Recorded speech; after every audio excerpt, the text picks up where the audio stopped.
Hari itu suasana jalan raya di dekat sebuah SMA negeri di pusat kota begitu ramai, suara klakson kendaraan bersahut-sahutan, ditambah teriknya matahari siang yang menyengat.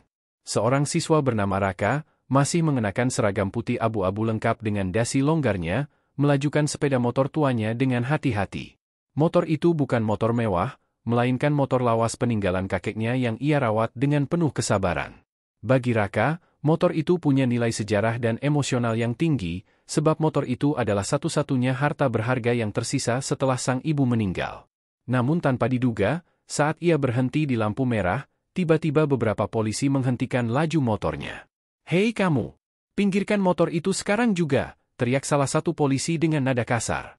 Raka bingung, ia menepikan motornya sambil mengerutkan dahi. "Ada apa ya, Pak?" "Saya tidak melanggar, helm saya pakai, surat-surat lengkap," jawabnya dengan suara gemetar. Namun bukannya mendapat jawaban baik, polisi itu justru memelototinya. "Kamu jangan banyak alasan. Motor kamu tidak layak jalan, sudah tua, knalpot bising, ini melanggar aturan," bentak polisi tersebut. Raka kaget, ia tahu knalpot motornya standar dan tidak pernah dimodifikasi.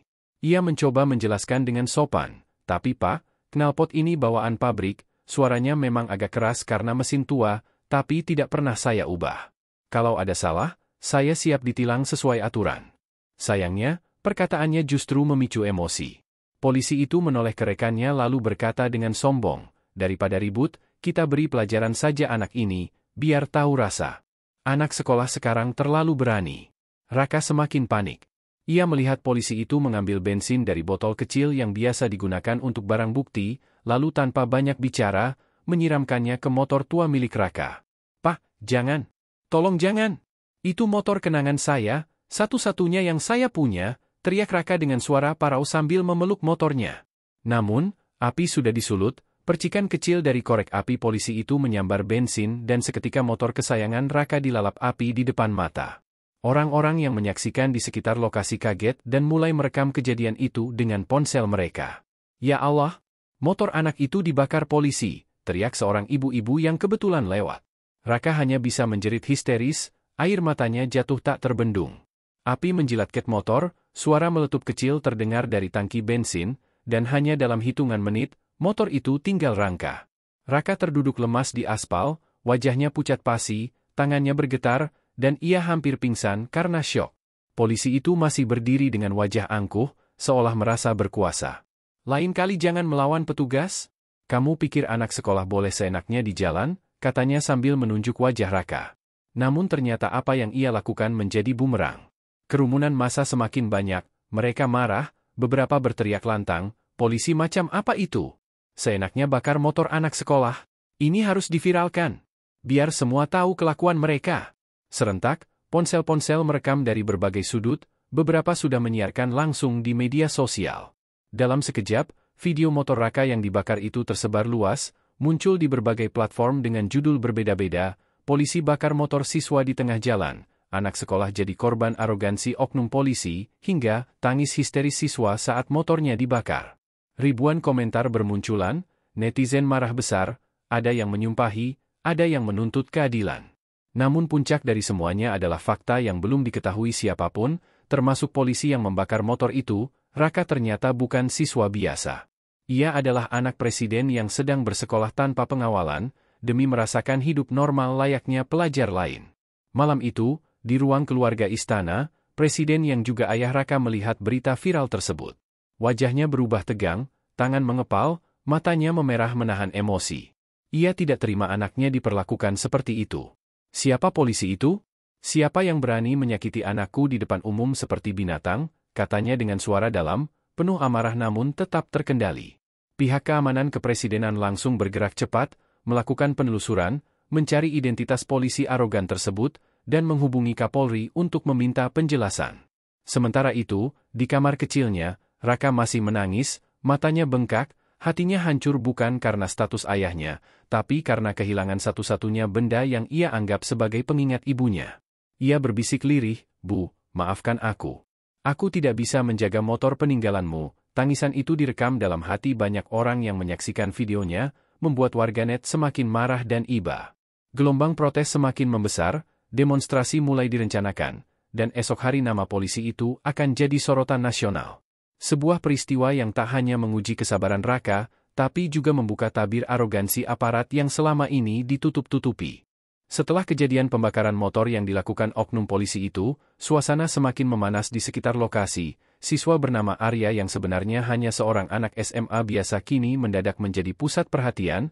Motor kesayangannya yang sudah ia cicil dari uang hasil kerja paruh waktunya di bengkel kecil kini tinggal abu. Teman-teman sekolah yang menyaksikan langsung kejadian itu segera merekam dengan ponsel mereka. Video itu beredar begitu cepat di media sosial dan dalam hitungan jam sudah trending. Ribuan komentar memenuhi postingan, sebagian besar mengecam tindakan oknum polisi yang dianggap sewenang-wenang. Banyak yang menuliskan bahwa tilang seharusnya mendidik, bukan menghancurkan, apalagi sampai membakar motor siswa di depan umum. Namun yang mengejutkan, dari ribuan komentar, ada beberapa akun anonim yang menyebutkan kalau Arya bukan anak sembarangan. Ia disebut sebagai anak seorang pejabat tinggi negara. Bahkan ada yang berani menuliskan bahwa Arya adalah putra dari presiden yang saat ini sedang menjabat. Kabar itu awalnya dianggap hoaks oleh sebagian netizen, tapi semakin lama semakin banyak bukti yang menyeruak, mulai dari potret Arya bersama sosok presiden saat kunjungan ke sekolah beberapa tahun lalu, hingga unggahan lama ibunya yang pernah menghadiri acara kenegaraan. Kabar ini membuat publik heboh, media massa langsung berebut untuk meliput. Para wartawan mendatangi sekolah Arya, sementara pihak kepolisian mulai merasa gerah, sebab mereka sadar situasi ini bisa mencoreng citra institusi bila benar yang mereka tindak secara kasar adalah anak presiden. Di sisi lain, Arya sendiri merasa terhimpit. Ia tidak ingin identitasnya sebagai anak presiden diumbar, sebab sejak kecil ia dididik untuk hidup sederhana tanpa memamerkan siapa ayahnya. Ibunya bahkan sering berpesan agar Arya tidak bergantung pada status keluarga, melainkan belajar mandiri menghadapi kerasnya kehidupan. Itulah sebabnya ia rela bekerja paruh waktu untuk membeli motornya sendiri, bukan meminta begitu saja dari ayahnya. Namun kini, semua rahasia itu terbongkar gara-gara tindakan arogan seorang polisi.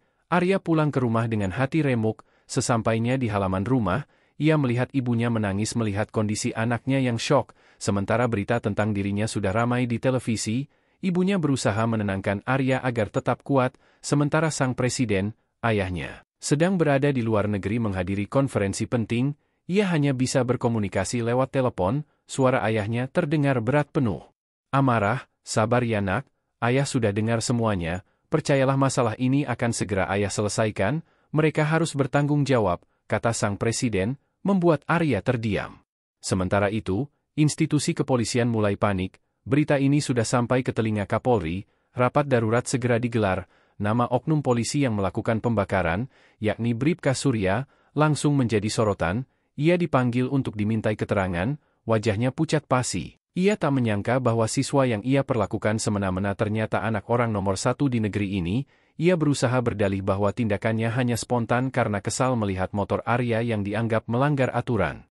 Tetapi alasan itu tidak bisa diterima, apalagi video yang beredar memperlihatkan dengan jelas ekspresi arogan dan kata-kata kasar yang ia lontarkan saat membakar motor tersebut.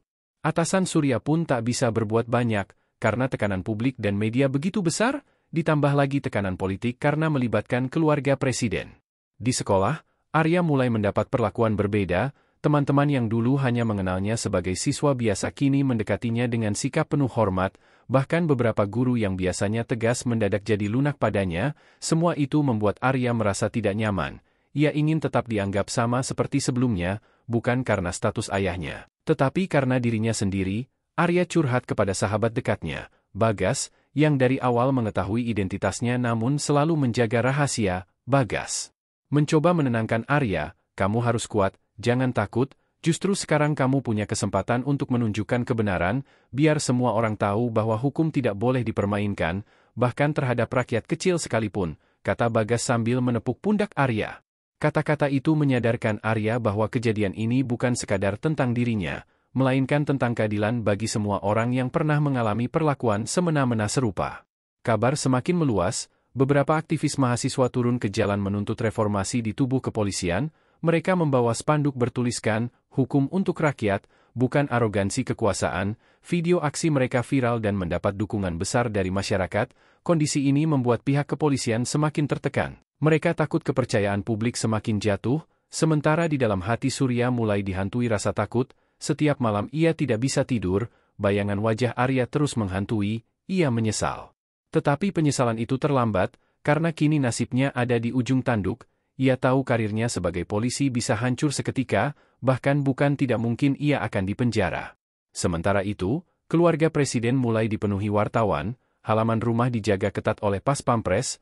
Ibunda Arya semakin khawatir melihat kondisi anaknya yang kerap termenung. Ia takut Arya trauma mendalam, namun Arya mencoba tegar.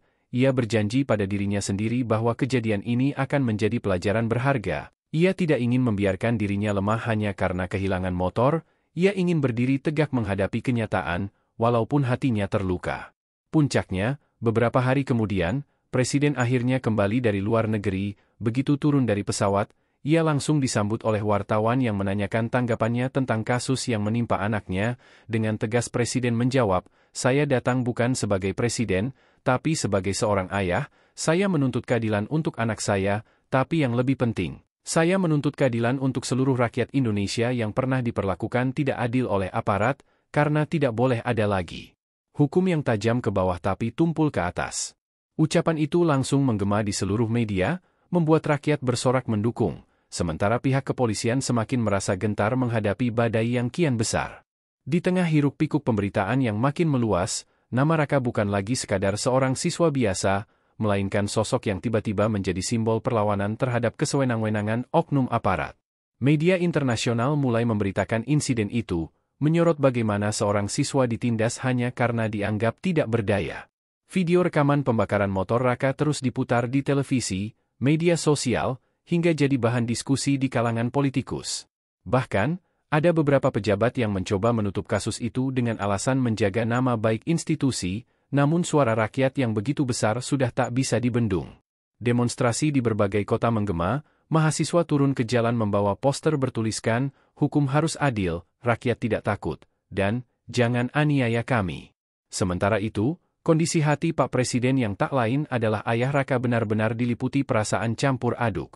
Sebagai presiden, ia harus bersikap netral, tak bisa menunjukkan keberpihakan hanya karena kasus itu menimpa keluarganya, namun sebagai seorang ayah, ia merasa darahnya sendiri dilukai di depan mata rakyat banyak. Malam itu, beliau memanggil Panglima TNI dan Kapolri untuk rapat darurat di istana. Wajahnya tegas, nada bicaranya dingin menusuk, "Saya tidak akan membiarkan keadilan diinjak-injak hanya karena pelaku berseragam. Negara ini berdiri di atas hukum, bukan di atas kesewenang-wenangan." Semua orang yang hadir di ruangan itu tertunduk, tak berani menatap langsung karena tekanan moral begitu kuat terasa. Oknum polisi bernama Surya yang sebelumnya membakar motor Raka kini hidup dalam ketakutan. Ia disembunyikan oleh atasannya di sebuah rumah dinas karena takut menjadi bulan-bulanan masyarakat. Namun penyesalan datang terlambat, hatinya digerogoti rasa bersalah. Malam-malamnya ia tak bisa tidur, suara jeritan Raka saat motornya dibakar terus bergema di telinganya. Namun rasa takut lebih besar daripada keberanian untuk meminta maaf. Ia tahu, apa yang menantinya bukan sekadar pemecatan, melainkan hukuman berat dan mungkin penjara panjang. Hari persidangan pun tiba. Gedung pengadilan dipenuhi wartawan, aktivis, mahasiswa, bahkan masyarakat biasa yang ingin menyaksikan langsung jalannya sidang. Raka datang ditemani ibunya, sementara sang ayah hanya bisa menonton dari ruang kerja istana melalui siaran langsung, karena tak ingin terlihat mencampuri proses hukum. Namun air matanya menetes ketika melihat anaknya duduk dengan wajah tegar di kursi saksi. Raka menceritakan dengan jujur bagaimana kejadian itu berlangsung, bagaimana ia hanya seorang siswa yang ingin pulang, bagaimana ia dipaksa berhenti dan dianiaya hingga harga dirinya diinjak-injak. Suaranya bergetar, tapi matanya penuh keberanian, membuat semua orang di ruangan itu terdiam haru. Surya akhirnya dihadirkan di ruang sidang dengan tangan terborgol. Wajahnya pucat, keringat dingin mengucur deras, bibirnya bergetar tak mampu berkata apa-apa. Hakim mengetukkan palu dengan tegas, "Anda telah melakukan penyalahgunaan wewenang, melanggar hukum, dan merusak nama baik institusi. Apa yang ingin Anda sampaikan?" Dengan suara parau, Surya hanya mampu berbisik, "Saya menyesal, saya mohon maaf," namun kata-kata itu tak cukup untuk menghapus luka dan trauma yang ia buat. Sorakan dari pengunjung sidang menggema, ada yang marah, ada yang menangis, ada pula yang hanya bisa menggeleng tak percaya. Keputusan akhir mengejutkan banyak pihak. Hakim menjatuhkan hukuman 15 tahun penjara kepada Surya, ditambah pencabutan haknya sebagai anggota kepolisian seumur hidup. Putusan itu disambut tepuk tangan panjang, seakan menjadi kemenangan bagi rakyat kecil yang sering merasa tidak punya suara. Raka berdiri dengan mata berkaca-kaca, ia menoleh ke arah Surya yang tertunduk, dan dengan suara lirih ia berkata, "Aku memaafkanmu, tapi biarlah hukum tetap berjalan." Kalimat itu mengguncang seluruh ruangan, banyak yang tak mampu menahan tangis. Seorang siswa yang dulu dianggap remeh, kini menjadi teladan kebesaran hati. Hari-hari berikutnya, kehidupan Raka berubah. Ia bukan lagi hanya anak presiden, melainkan simbol keberanian generasi muda yang berani melawan ketidakadilan. Banyak sekolah mengundangnya untuk berbicara tentang pentingnya hukum, keberanian, dan integritas. Sementara sang ayah, Pak Presiden, dalam pidatonya di depan rakyat menegaskan, tidak ada yang kebal hukum di negeri ini. Bahkan jika yang bersalah adalah orang terdekat saya, hukum tetap nomor satu. Ucapan itu membuat rakyat semakin percaya bahwa kebenaran masih ada di negeri ini. Namun, di balik semua itu, Raka tetaplah seorang anak muda yang ingin hidup normal. Ia kembali ke sekolah, menatap buku-buku dan bercanda bersama teman-temannya. Meski luka batin belum sepenuhnya sembuh, namun semangatnya tumbuh semakin besar. Ia sadar, cobaan ini bukan sekadar ujian pribadi, melainkan amanah yang membuatnya lebih dewasa. Di suatu sore, Raka duduk di halaman rumah sambil menatap motor barunya yang diberikan oleh ayahnya sebagai simbol semangat baru. Tapi bagi Raka, itu hanya sekadar benda, karena yang jauh lebih berharga adalah pelajaran hidup yang ia dapatkan. Ia berbisik pada dirinya sendiri, "Aku tidak akan membiarkan orang lain mengalami apa yang kualami. Aku akan berjuang untuk keadilan, apapun risikonya." Dan dari sanalah, kisah seorang siswa yang motornya dibakar berubah menjadi awal perjalanan panjang menuju masa depan yang lebih adil dan penuh harapan.